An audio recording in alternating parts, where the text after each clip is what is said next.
Welcome to another episode of Vulgarian Recommends. Today we are going to talk about Manila in the Close of Light from 1975, directed by Lino Brocca. So this is often considered to be the greatest film from the Philippines. I cannot myself really argue for or against it, as I just haven't seen many Filipino films other than like this one, and then another film from the director called Insiang, which is really good as well.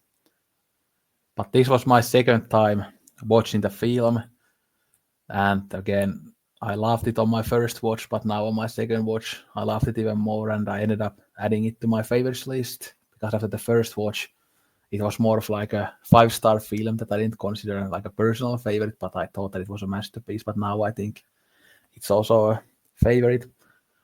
Lino Brocca, uh, I think this is again his most famous film, both in Philippines and also outside the West.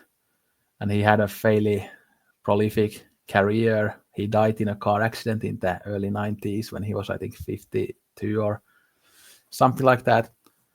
But he was also, outside his filmmaking, he was like very politically active, and he was also a gay man. So you can see those two things in many of his films, like in this one, that, yeah, it's a very political movie, and there is also that gay aspect in the middle of the movie. But I could now do a small plot synopsis. So it's about a fisherman, a young guy, and he goes to Manila to look for his girlfriend who had just gone to Manila. But then when he goes to Manila, he quickly realizes that what a tough life it is for him because it's hard to find good work, and when he finds work, he doesn't get paid like fairly. And then he also has struggles to find his girlfriend. And we just see this kind of whole city is just full of all types of corruption. So it's a very dark movie. And this film is based on a novel called In the Claws of Brightness by Edgardo M. Reyes. And apparently Lino Brocca changed quite a few things of the novel. Like, for example, the novel didn't have the gay aspect to it, so that was added by Lino Brocca. And I also think other things were added by Lino Brocca.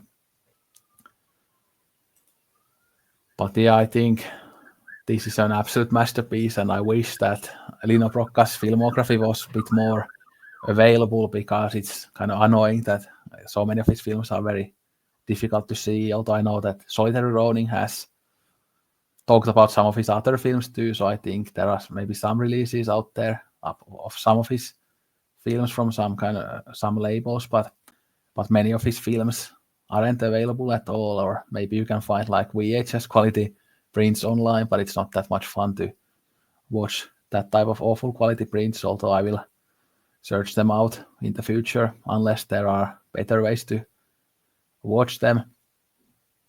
But yeah, it will be an interesting discussion, as I think there is so much to talk about with this movie. Yeah, it's a fantastic film, like you said.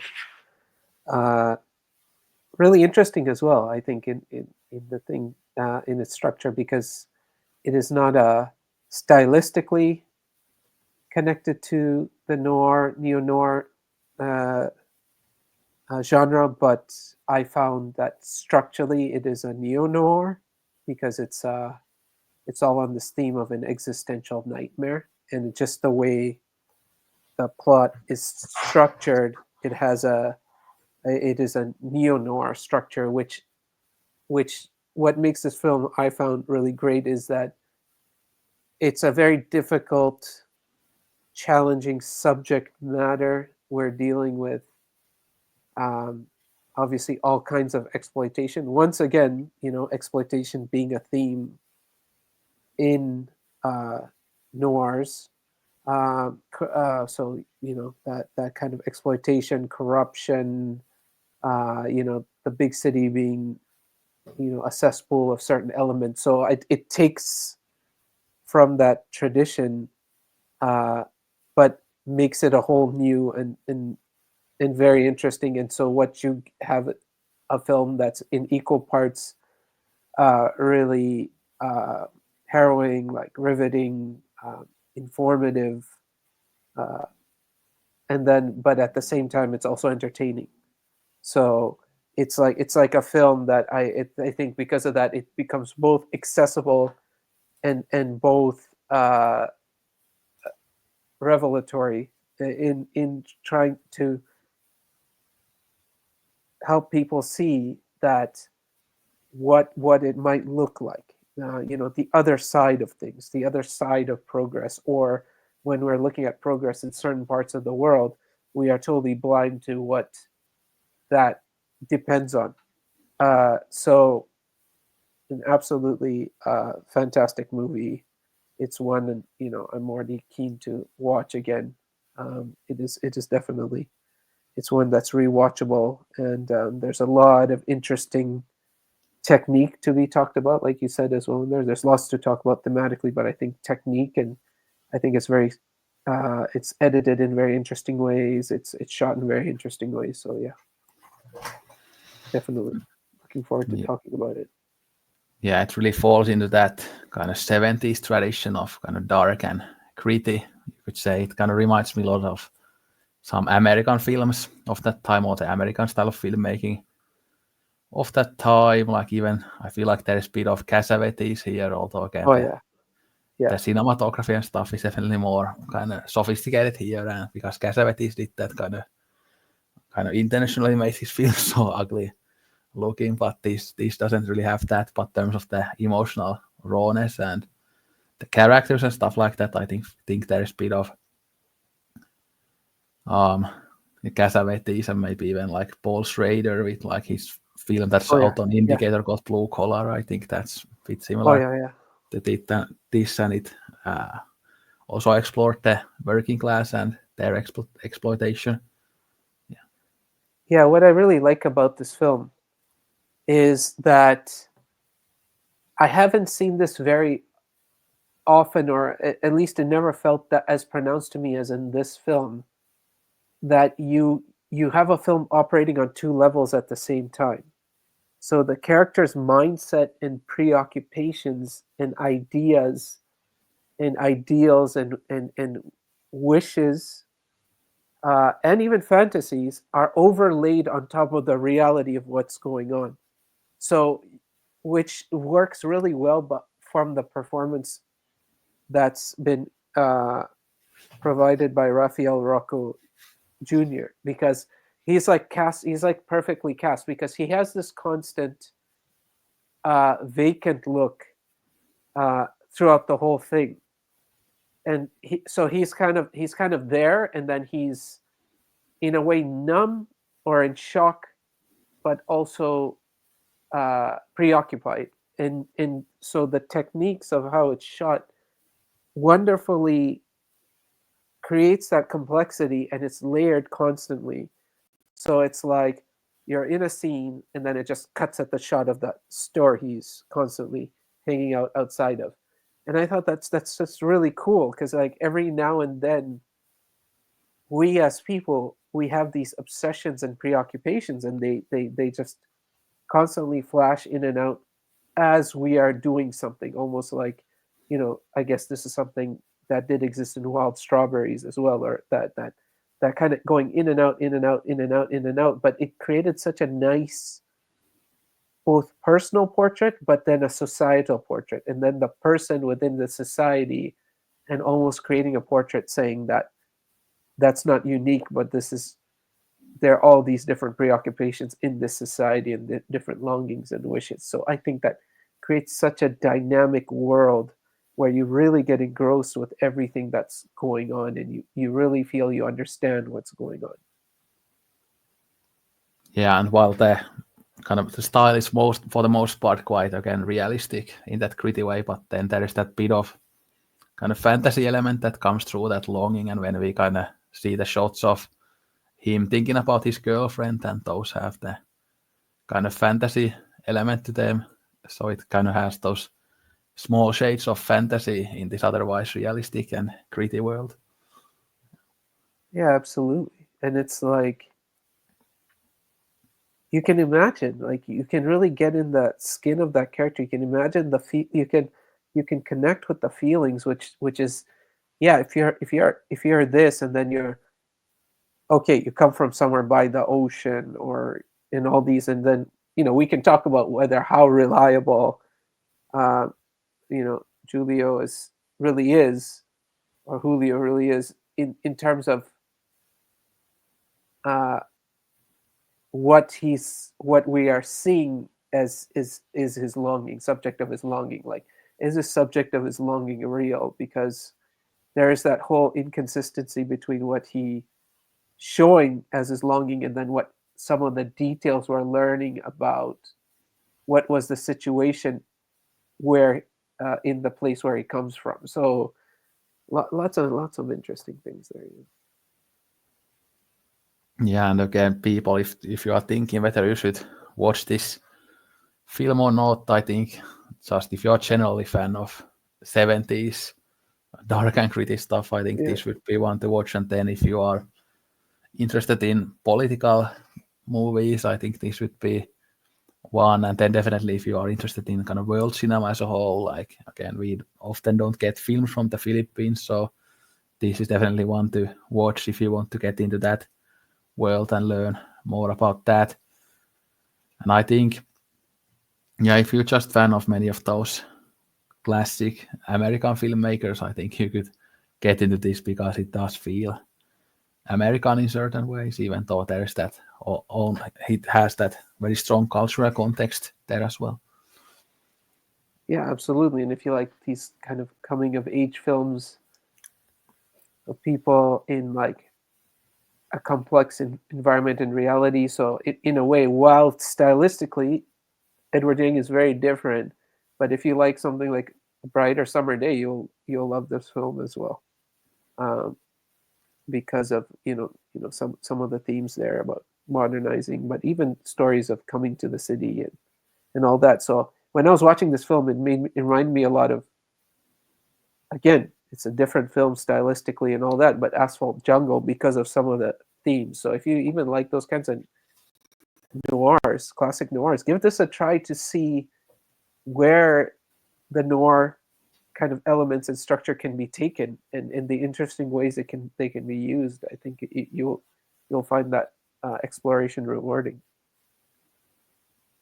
Yeah, and I'm glad that this film has been getting more and more exposure in the last few years, especially since Criterion released it, and I think BFI released it a while back as well. But because this used to be like very underrated and unknown, but I think now it kind of is seen as one of the great works of world cinema, and it's getting more and more exposure still this day. So it's great to see that happening. Yeah, And there's that nice. Anyways, we're not in the spoilers yet, but the, it's interesting that it was restored by the foundation that Scorsese is a part of, because there's a nice little shout out to Mean Streets. And I don't know, when was this made? Was it shouting out Mean Streets, or is just a coincidence that it has the same situation that exists in Mean Streets? But we can talk about that in the spoiler. I thought that was fascinating. If it's a coincidence, it's a fascinating coincidence. yeah, we can start the spoiler section now, but I think again, Mean Streets was that 1973, so Yeah, so this is 75, so it's like 2 years later. Interesting. I wonder if he had seen Mean Streets at all. There's that element too. So if you like those kinds of films, again, this is an interesting film. like the script for this was made like maybe a year or 2 years before 75, so it's like very close with her.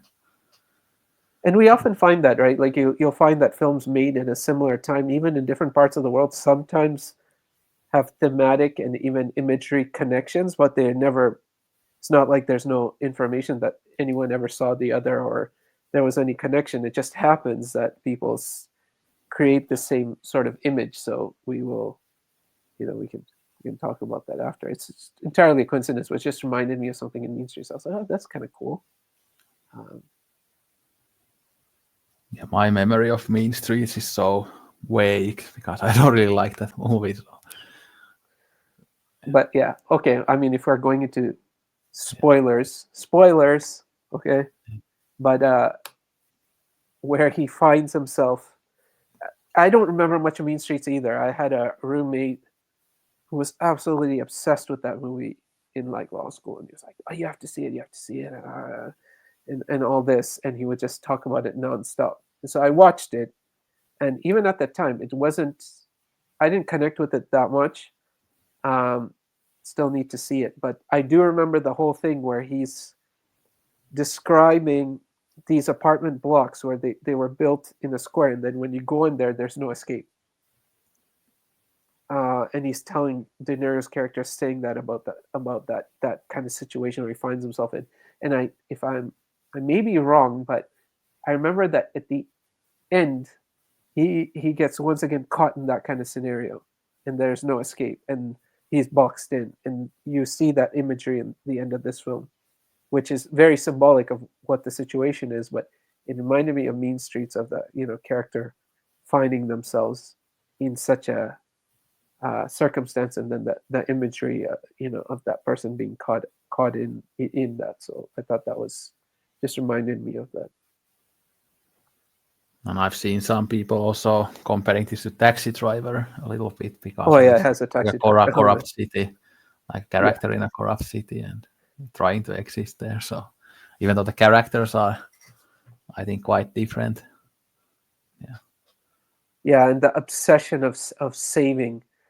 Yeah, that's interesting, and I did see that. So I, like you said, it has that connection with that 70s gritty cinema, and I think that's what's cool. Like you said, is that when you watch world cinema, you see that there are systems that go beyond your immediate location, and are phenomenon that are impacting other parts of the world. Or one thing that was mentioned in one of the extras was by Tony Raines, is like how this theme of this film is like exists in all like Asian cinema, like post colonial kind of countries and stuff. And so in India and like Bollywood cinema and stuff, like this theme of like someone not from the city coming to the city and then being completely thrown into the corruptions and the challenges of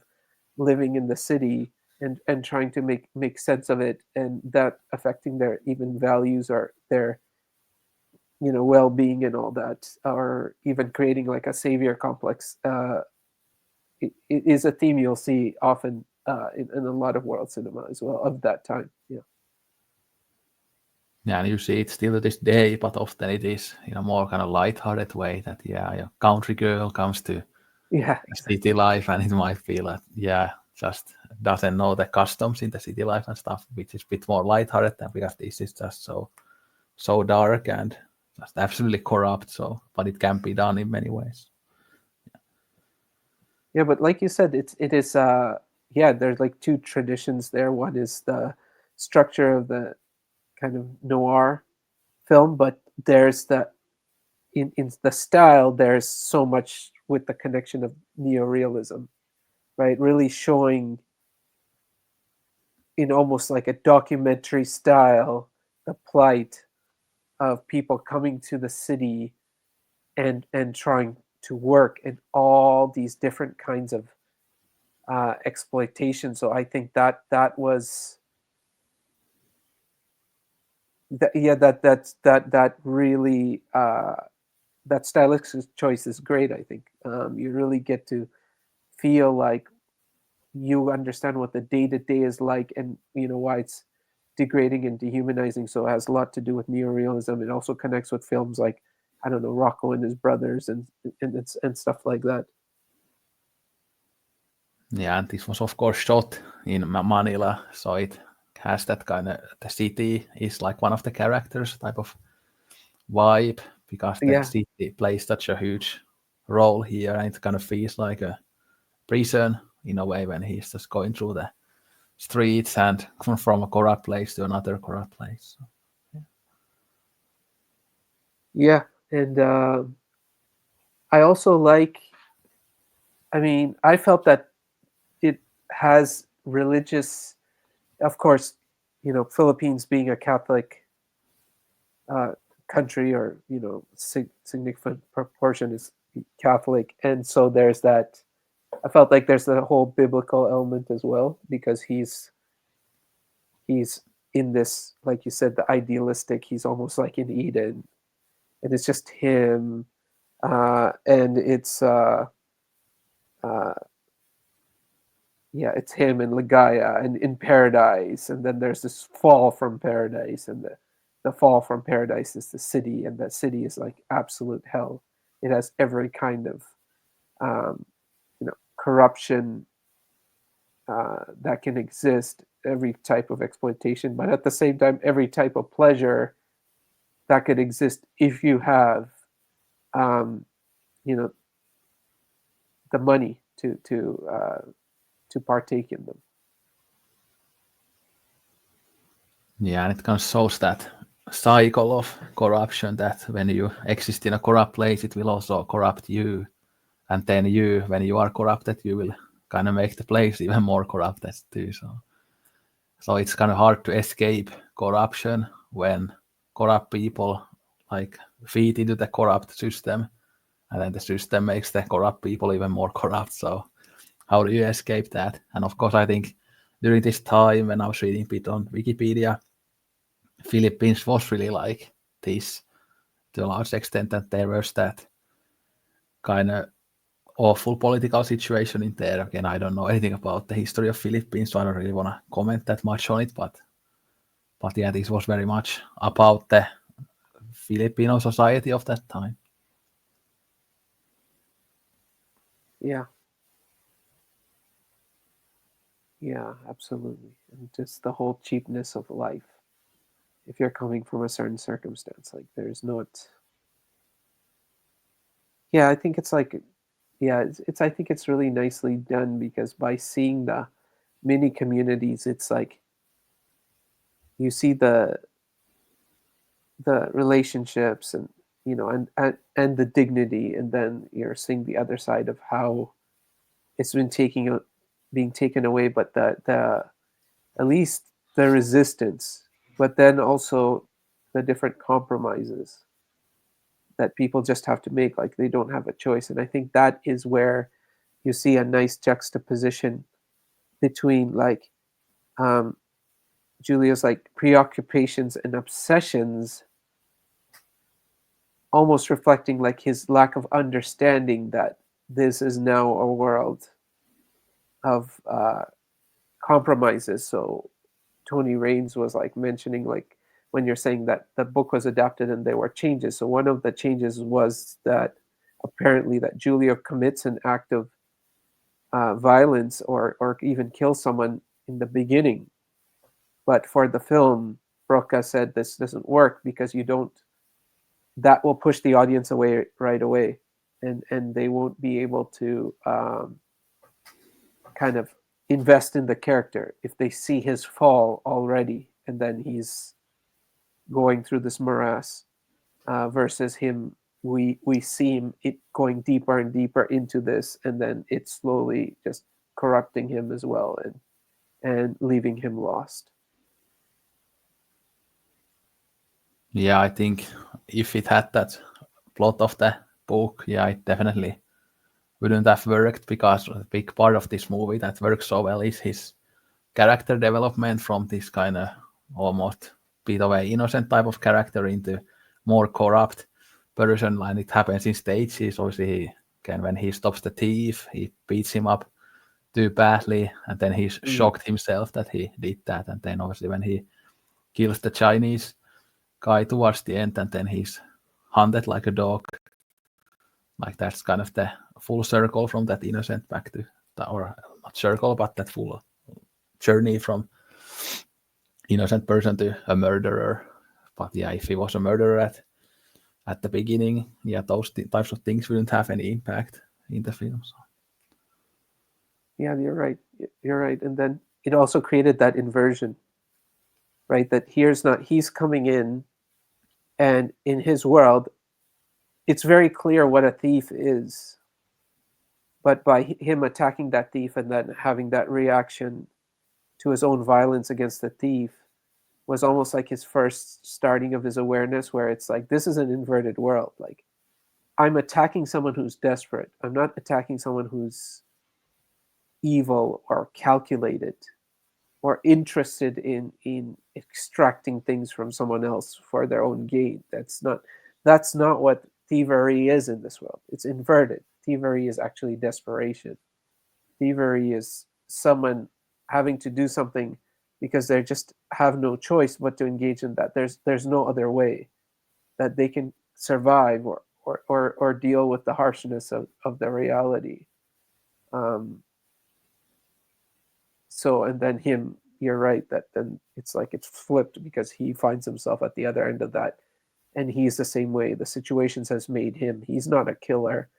He's not trying to do that, but he's just so lost by the whole thing. And the other interesting thing in that end part is that you have local people who are turning against someone else who probably reflects their circumstances, uh, because he inflicted violence on someone who is actually someone who's coming in and acting as a exploiter and oppressor. Yeah, it kind of in this film, the kind of identities of these characters are kind of like, how do you say, like for example when he gets caught like by the police, or I guess was he even a police or a fake police, and then yeah, you thief, but then he like, yeah, I need to go to the toilet, but then he is the thief Yeah, himself. Like, yeah, so that kind yeah, of shows how the exploited people are seen as the exploiters, the criminals, even though it's the other way around, that the system is like that and the people in power are like that, and not these kind of normal people who suffer. But these kind of people are constantly kind of accusing each other and not understanding each other because everything is corrupted around them, so they can never kind of, nobody can be themselves, and they cannot like let other people be themselves or have their kind of true identity, you could say. yeah. There's such a conflict and interesting, like, conflict when you're mentioning all that, like in terms of all the different kinds of fraud and corruption that exists everywhere, and everything is inverted, and you really don't know what's what. Like, who is actually the police and who are they there for? And then if the person's saying they're police, are they really police? You don't know. Everyone is just in this constant, like, you have to be vigilant. You don't know who's who, and anybody could be anybody, and then it forces you into this survival state.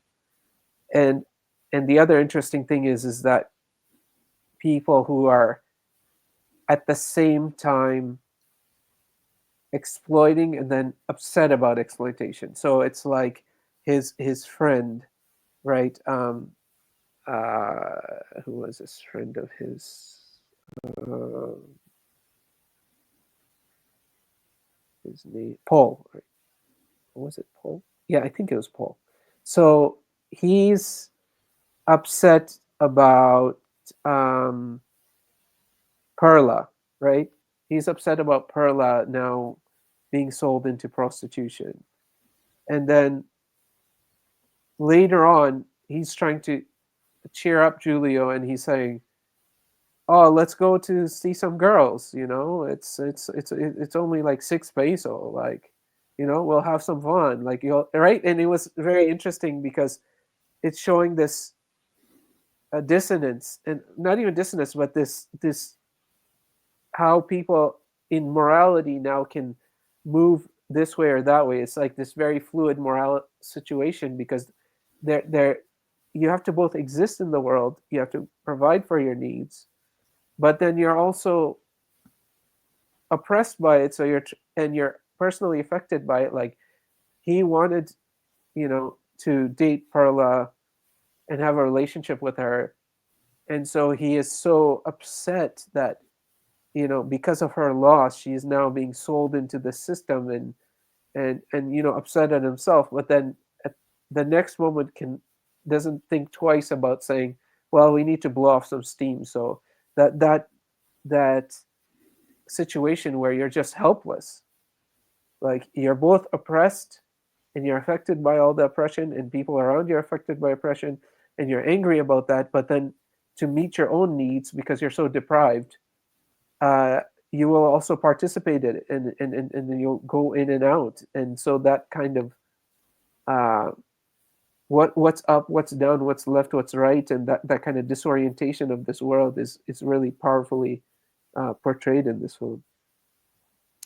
Yeah, and that shows very powerfully the kind of nature of the human beings as well. That most of us are hypocrites in some way or another. That we often say that, oh, why are you doing this? But then we do it ourselves, but we don't hold ourselves to the same standards as we held other people to.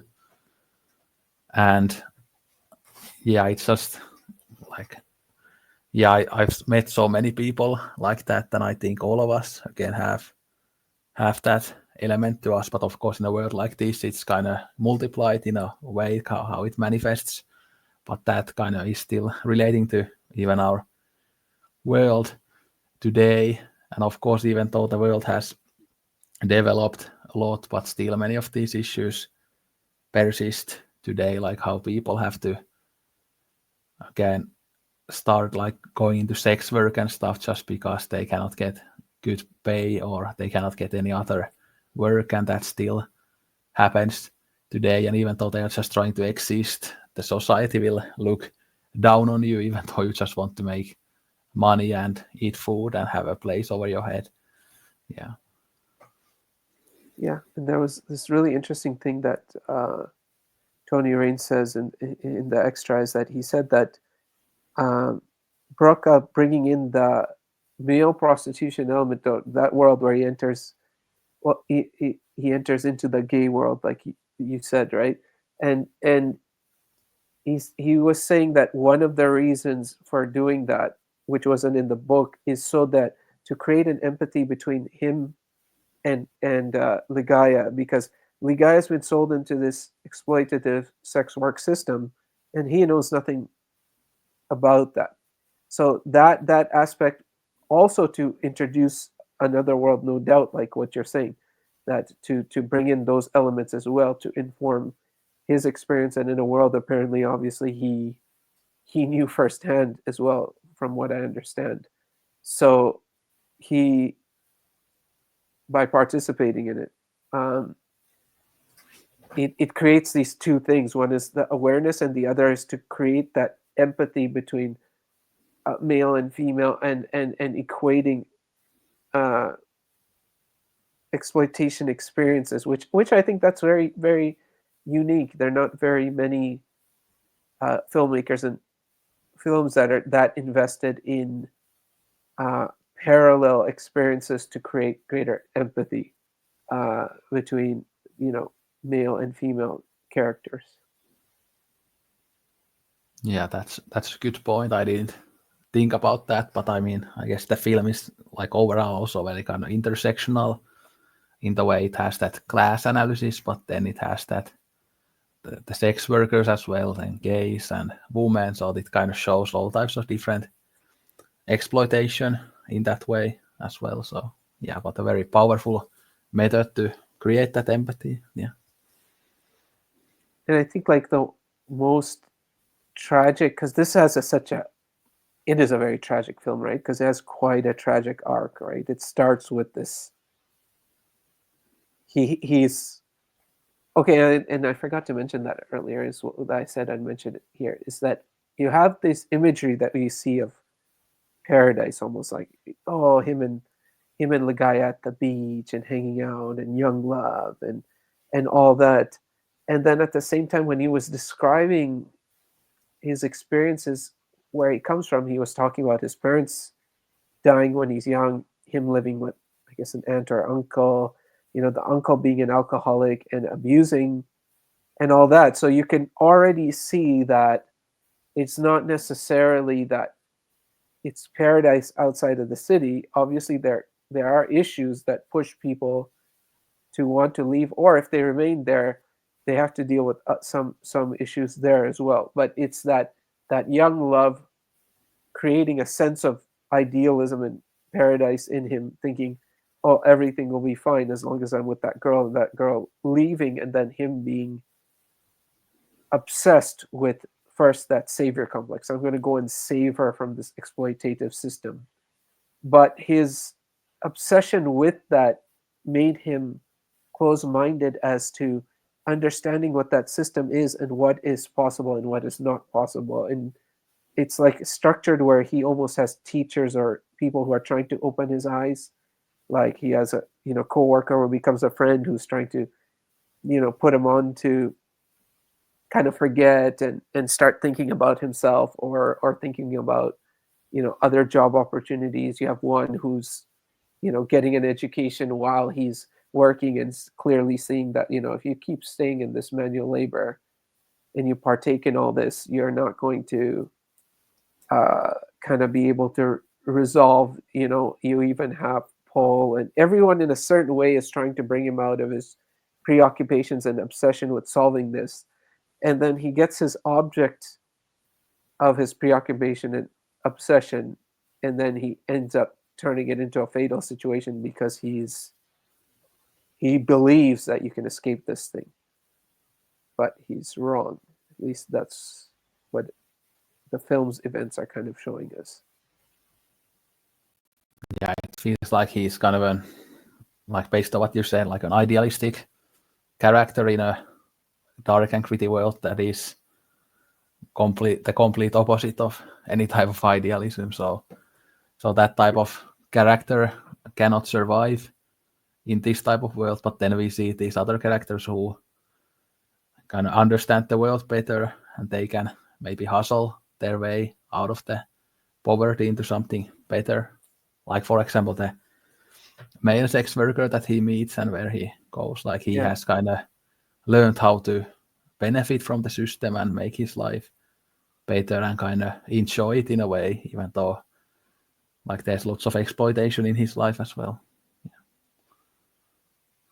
Yeah, and in a way, Julia's like our favorite kind of character, isn't he? We tend to gravitate towards these idealists in an unidealist world, and then they're still like saving the world, but they trying to save the world and then change it, and then it's like just bumping into one thing after another, but not becoming more aware in that sense. They just keep at it. They're just like, you know what, I'm convinced that this is the way. Or at the end of the day, even if he had saved her, what would he have saved? Like, where would he have taken her back to? And what about everyone else? So that at the end of the day, it's like he doesn't see the different connections. He's just absorbed in himself. And that, I think, is part of the message of the film, is that I guess there is a class consciousness message there, that as long as you think about yourself and just saving yourself or someone you love, or that's about it, or educating yourself just so you are now at least someone who can sit there and go to restaurants and now treat the help badly, that's never going to be a solution. And because what did you save? Until you see each other's pain and share in that, and there's a class consciousness, there's no way out. So I think there's that seemed to be that sentiment in the film overall, that what it's trying to make the audience aware of. And I think the fact that he is kind of more idealistic, it really helps with the emotional resonance of the film, because if he was some like money hustler, like really awful person, like we wouldn't connect to him at all and we wouldn't care about him. But because he is the way he is, we care what happens to him, and we want him to find his girlfriend and them finding a better life, even though there is no better life. Then this kind of film is complete opposite of the idea that if you work hard, you can make a good life for yourself. But this shows that no, it isn't about that. It's a lot of the thing. Our lives are about, again, luck, and then you need to become a bad person to make a good living for yourself. Yeah, which is true often in the world as well, that the richest people, oh, they are so cool, but they are terrible sociopaths. Yeah. Yeah, exactly. Yeah, I think yeah. There's so many interesting things going on in this film, and the way it's shot, and like you said, like it being shot in Manila and going to all these places and shooting, uh, and clearly it wouldn't be easy with the level amount of population and people and all that you have to deal with. Um, but you get to be, yeah, and that you get none of these situations where people are aware that a movie's being shot and then they're kind of observing what's going on. So everything feels very natural, like you're just been immersed right into the crowds and you're going along with him, uh, and he's in this labyrinth. Obviously, the city as a labyrinth. He's just going round and round. And he's going here and he's there and he's there, and then he's back to his object of obsession, and he's there. And sometimes he's just going there in his mind. Sometimes he's constantly physically ending up there, and it creates this, like I said, the existential nightmare. Like there's the audience, you feel that trap. Well, what's the way out here? Like, what do you do to get out of this? Yeah, and again, I read also some reviews on Letterboxd and stuff from people who are from the Philippines, and they all said that yeah, it's such an accurate portrayal of that world and that regime and that era. So it's such like also like a good historical document of the 70s Mm, Manila. It's yeah, perfect example of how with film you can truly capture time and space. yeah, yeah, absolutely. It's an amazing achievement.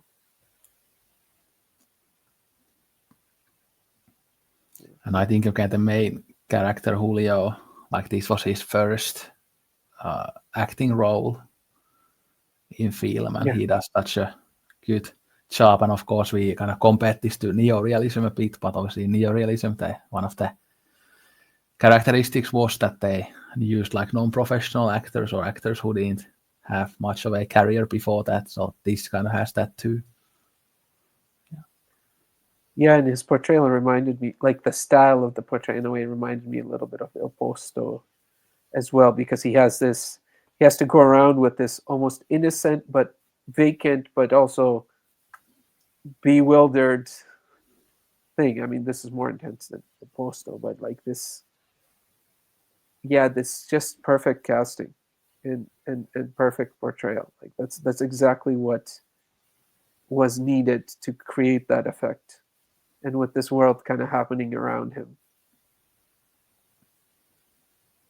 Yeah, and it would be really interesting to hear like kind of where like Lino Brocca draw his influences from, because again at that time in Philippines probably the cinemas like accessibility probably wasn't the best. Although of course we see some like movie posters even in this film and stuff. So I don't know how it was, but probably he wasn't able to watch as many movies as, for example, people in America at that time or in Mm.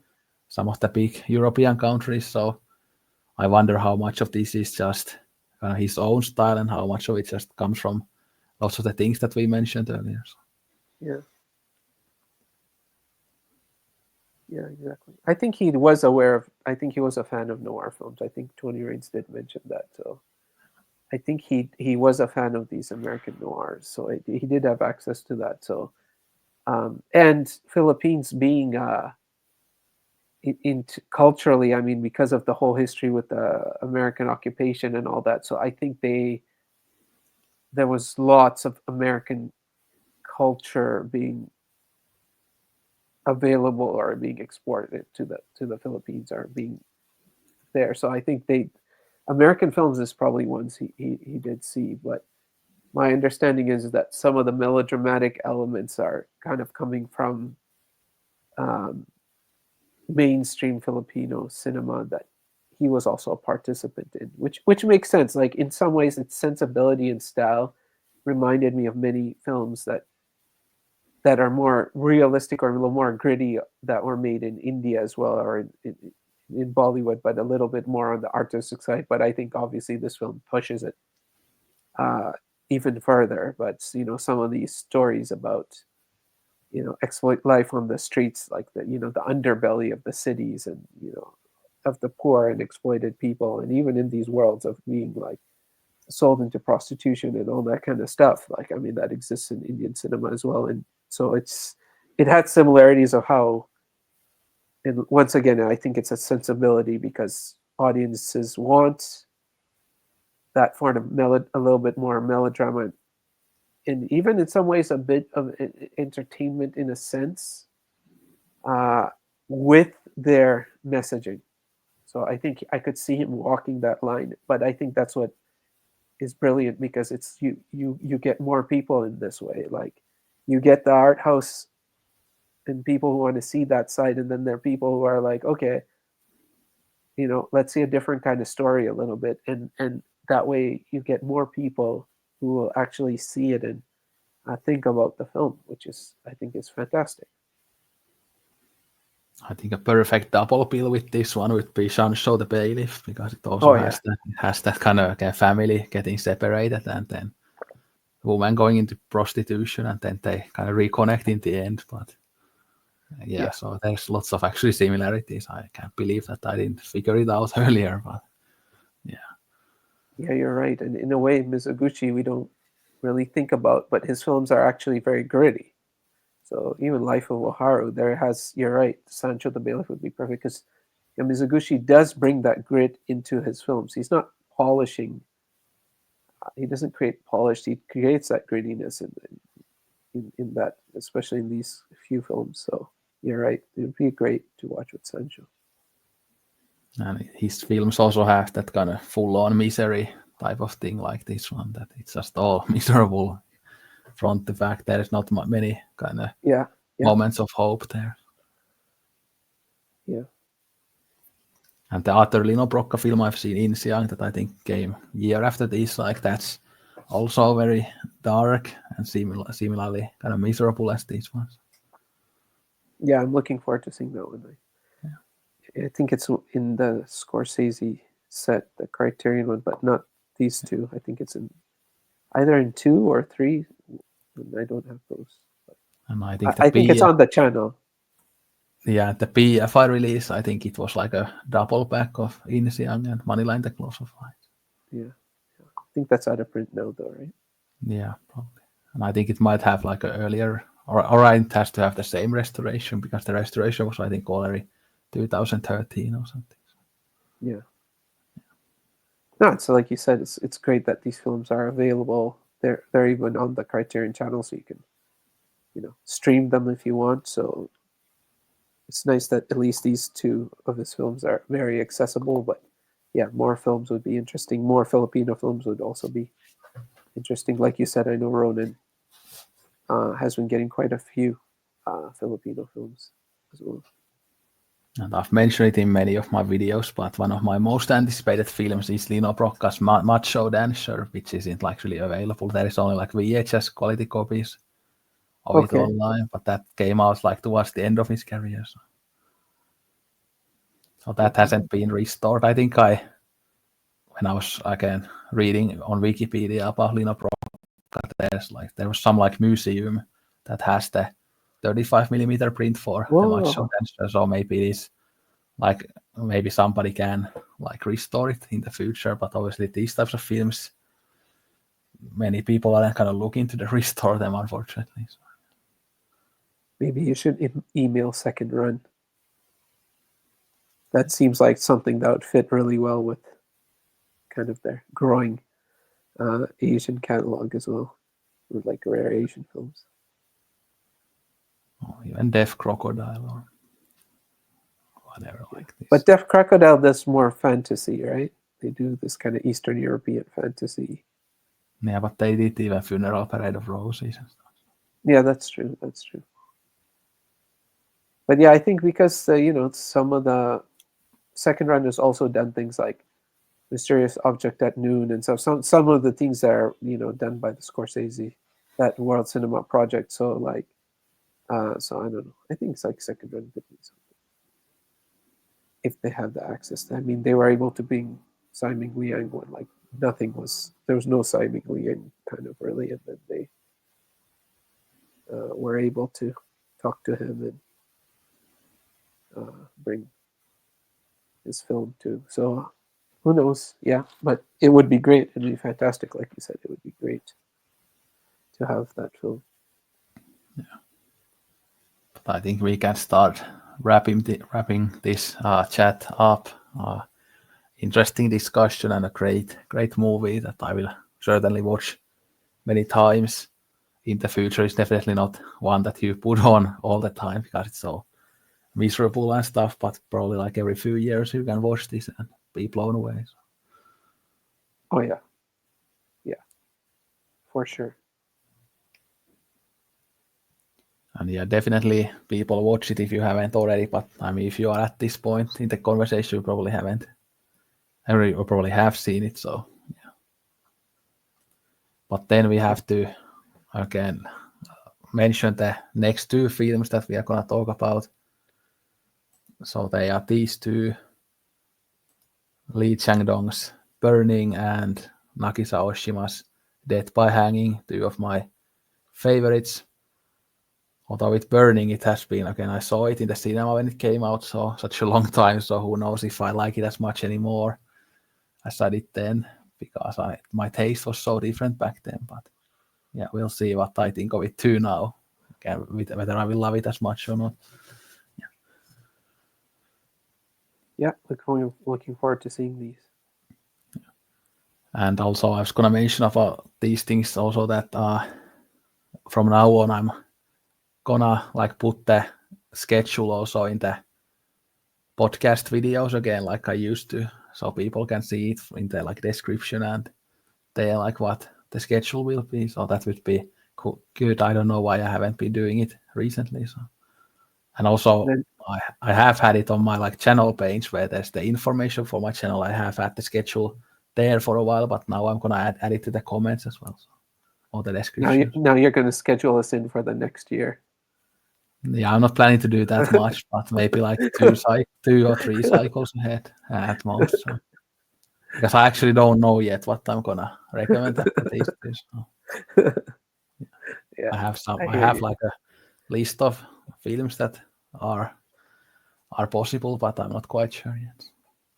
Yeah, let's see. Excited to see that list. But we will film these. I think it was April 12th, so it's like week before the Easter weekend, because Easter is really like late this year. So